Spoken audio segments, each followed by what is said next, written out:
Good morning. It is day 123 in the process of trying to get abs. So I'm going to eat my oatmeal like I do every single morning, and then I'm going to get my coffee and head to work and do my cardio.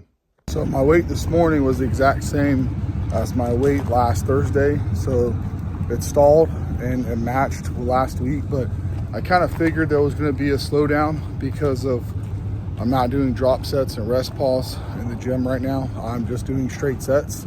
So I'm not burning as much glucose. I'm not in there nearly as long this week as I normally am. My workouts are cut probably almost 30 minutes short just because I'm not pushing the rest pause and drop sets on everything. So it's just less effort being pushed out. So my body's holding on to more glucose is what I'm assuming. So it's not really a bad thing. It's not like I'm gaining body fat or I'm not losing body fat. It's just my glucose is kind of like leveling out and I'm not working hard enough to burn it out of the muscle. So my body's just storing more of it, which is fine because it's just gonna make me look fuller. This morning in the mirror, my chest and arms did look a lot fuller than what they normally do. Surprisingly enough, my stomach actually looked flatter than it has on the lower bottom around the navel where I store that little pudge of belly fat, which is the most frustrating area that doesn't ever want to budge or go anywhere, but it is what it is. Still making progress. So I think I'm going to I think I'm going to get rid of all the drop sets and rest pause and supersets this week and next week to give my body 2 weeks to become desensitized to them. So whenever I start doing them, my body's more responsive and sensitive to them, and I could get some muscle soreness because I haven't experienced any muscle soreness in probably 4 weeks. No matter how hard I push, how heavy I go, the amount of rest pause and drop sets I do, I get zero soreness.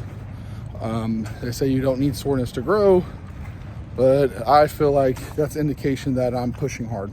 So I'm gonna back off of it for 2 weeks and then I'm gonna go back into it. I talked about this last night, and I think ultimately what I'm gonna do is I'm gonna do 2 weeks with just doing the very first exercise of every single movement for every single body part will be rest pause and drop sets for the first 2 weeks. And the next 2 weeks, which will be week 3 and 4, I'll add drop sets and rest pause to the second movement. So the first and second movement will be drop sets and rest pause. And then week 5 and 6, I'll add another drop set and rest pause system to the third exercise of the night. So it'll be all 3 movements that hit rest pause and drop sets. And then after that, I will go back to doing just straight sets for 2 weeks. So I kind of pyramid up with the rest pause and drop sets with my training. So that way I have like a progressive overload with intensity plus volume. So additional like little mini sets and drop sets. So I can increase a peak for 6 weeks and then drop, reduce, and then go back to it, because I don't want my body to get used to what I'm doing, but I don't want to have to change what I'm doing because what I'm doing is working so well. There's no reason to change anything out. I just got to figure out a way how to stagnate it and break it up to a point where my body doesn't get used to it. So it keeps sending a new level of stress that my body hasn't adapted to. And you do that by adding more weight or more reps or drop sets or supersets or rest pause or whatever. But if you're already doing all that, your body will get used to it. So you have to figure out a way to kind of like switch it up some. So I think that's what I'm gonna do. I'm gonna give that a shot for maybe 12 weeks, do two cycles, 6 weeks all the way through, and see how that goes. Okay, I'm gonna finish my walk. We are going to see how well my shoulder holds up for bench night. Well, bench night, chest night. That's a blast from the past, huh? Bench night? No, so I'm gonna see what I can do tonight. I'm not sure if my shoulder is going to affect me. It is feeling better, but it's not feeling 100% better. So if I have to throttle down some, I'm going to throttle down some like I did on shoulder night, and we're just gonna do what we can. This is a far cry from my normal training, that's for sure. It's not really bothering my shoulder, but when I go full lockout, I can feel it in the front of my delt, but that's it. I don't feel it any other time through the range of motion, except for when I go full lockout. But other than that, it feels pretty good. But still, because I can feel it, I know it's going to be aggravated by doing these, which I'm still doing them. I know, stupid. But I feel like as long as it's not a sharp pain and it's a full range of motion and it's not something that's hurting, it's just something that feels slightly uncomfortable, it's going to actually help it heal faster because I'm going to actually force blood in there, which is going to help heal it, which is going to help lubricate it and everything else and get it moving full range of motion. I think the worst thing you could do is not move something in a full range of motion whenever you have some form of minor discomfort. I don't want to say injury because it's not an injury. I didn't injure anything in my shoulder. I just tweaked something and it's still kind of bugging on me. I just got to take it a little bit at a time. Yeah, see, because that feels good all the way through. I don't feel anything.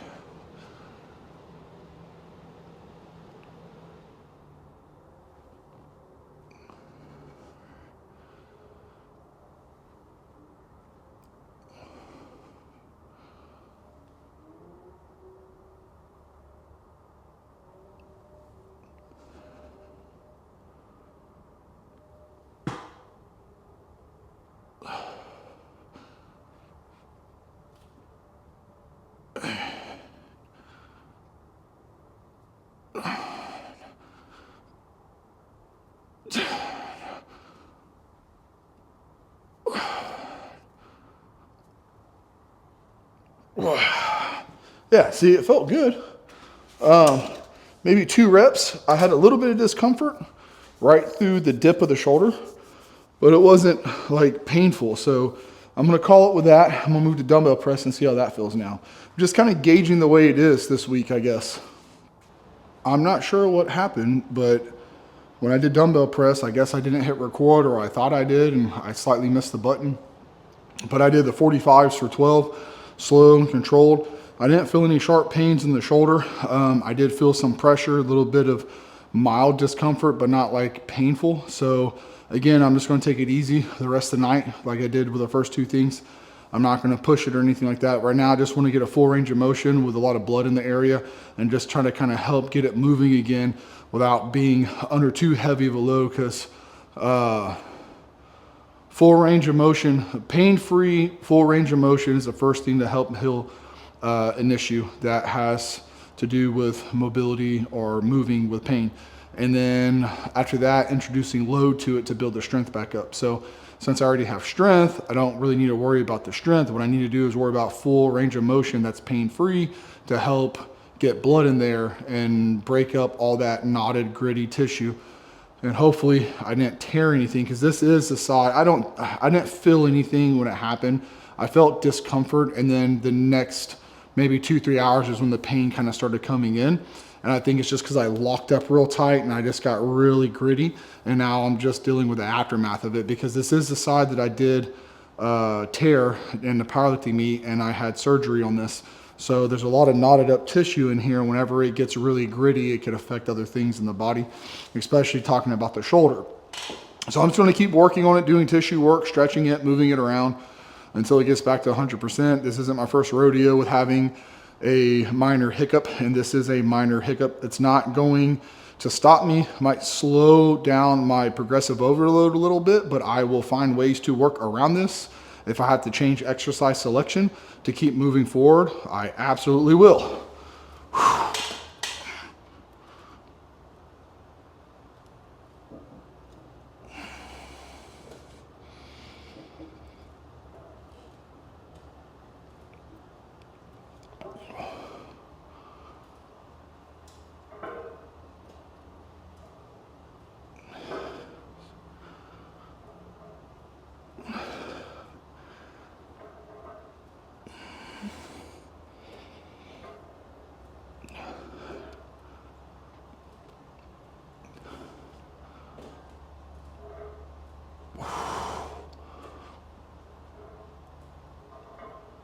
Just a smooth 12. Like I said, I'm not going to push anything crazy with weights or reps or anything like that. Probably next week either. I'm probably going to train like this week and next week, and make sure that my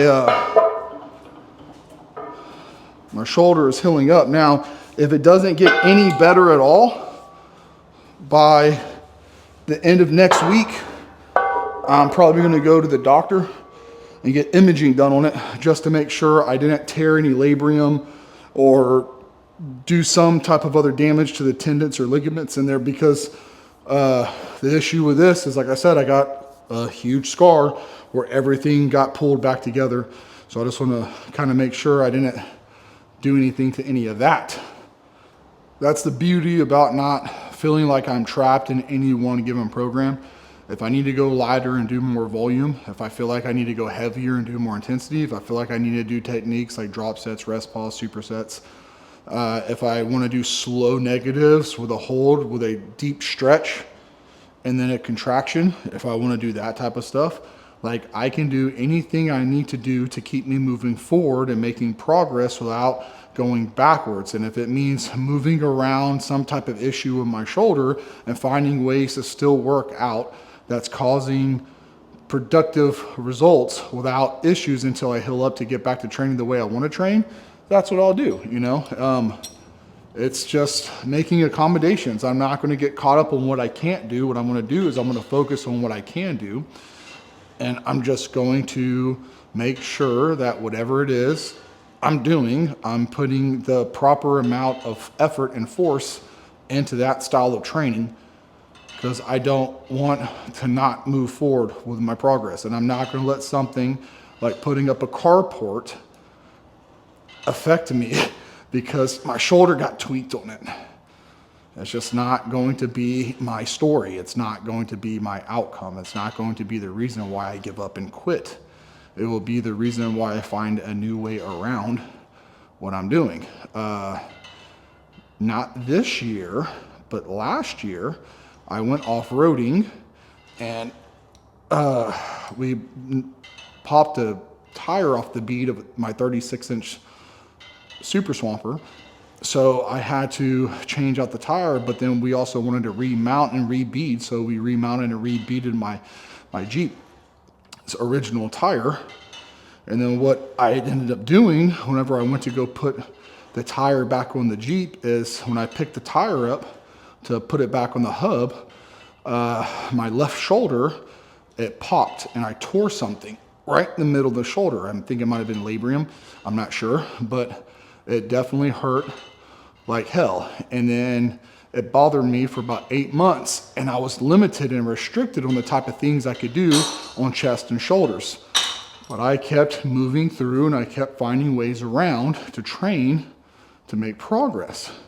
So I will not let this affect me in a way that prevents me from making my goal, from reaching my goal. And if you've been watching the channel, you know that is to compete in bodybuilding. I want a complete package, right? I know my chest is always going to be jacked up, but like I want to be as complete as I can be when I step on stage and well-rounded. I don't really want any major weak areas. I want everything to be tied together to look like I belong to be up there. And this is light, so like I'm not really counting reps. I'm not really like trying to do nothing crazy with this. Really all I'm trying to do is just get a range of motion and push that blood in the area. So that's why I'm not really concerned about counting or tracking what I'm doing on this particular set or the last one. Because really I just want to make sure that I'm pushing through a range of motion that's going to target that area that will allow me to recover faster, because it's all about blood flow and recovery, full range of motion, recovery. I'll probably do 2 more because I can feel discomfort creeping up inside that shoulder, and I'm not trying to push it to pain. I want to push it to slight discomfort. I think I got another one. I think I can get another one. Yeah, probably could get 1 more. Like I said, slight discomfort, not pain. Slight discomfort. And I will fully recover from this crap.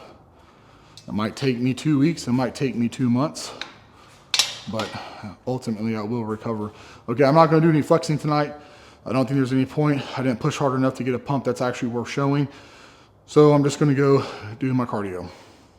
It is windy out here. It wasn't windy all day. It was cloudy, nasty, humid, and foggy. And then it finally cleared up, and now it's like super freaking windy, of course.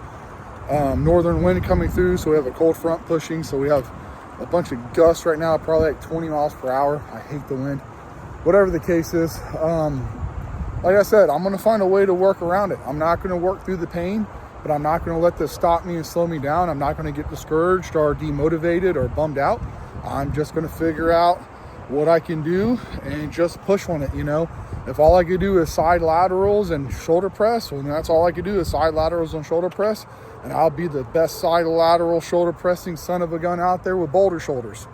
I don't need a lot of different movements. I just need 1 or 2 good movements that I can really push myself on to make forward progress. If all I could do is dumbbell press and dips, guess what? I'm gonna build a massive chest off of dumbbell press and dips. I'll figure out how to do it. If I only got 2 moves to do it with, I'll figure out how to do it with 2 moves. I'm not gonna be held back. I'm just going to push through, because that's the mentality, that's the mindset, all or nothing, right? I don't have any excuses not to keep going. All I have are obstacles to figure out how to move around. Okay, I'm gonna go ahead and finish my walk. You guys have a good evening, and I'll see you in the next one.